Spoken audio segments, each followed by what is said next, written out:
好，係啦，我要彤彤啦，咁佢就係 Sui，咁咧首先咧恭喜佢啦，佢1個月嘅時間咧已經減咗7.9% 脂肪百分比啊！我想你分享下咧，以前咧你便便局同而家嗰個轉變係啲咩？之前我係試過3至4日啦，高峰期係去到6日先有一次。咁就以前唔係點飲水嘅，咁就係因為彤彤啦，你叫我飲多啲水，咁我而家就一日會飲到8樽，即係300ml嘅水啦。咁飲水嘅原因係啲咩？因為嗰陣時 check 到話有膀胱活躍症，咁就嗰陣時飲水咧係1個鐘頭要不停去廁所嘅。同埋咧改善便便啦，你覺得咧產品上面其實有啲乜嘢最幫到你啊？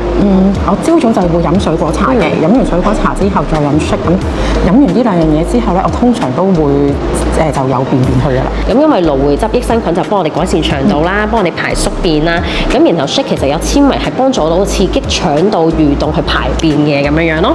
其實好開心，真係好開心嘅，因為我聽到都好開心啊。因為我識佢嘅時候咧，佢係6日冇廁所去嘅，係啦。咁而家真係咧，我睇翻佢餐單，佢真係好乖，日日 send 餐單。我真係見到佢咧，每日都有得去啦，係間唔中可能嗰一日未必有得去，但係咧已經比起以前3、4、5、6日嘅時間已經進步咗好多啦。都有咁好嘅成績，恭喜你啊，Sui！多謝，係快啲減到呢個10% 脂肪百分比入嚟我哋嘅紅地氈啦，OK？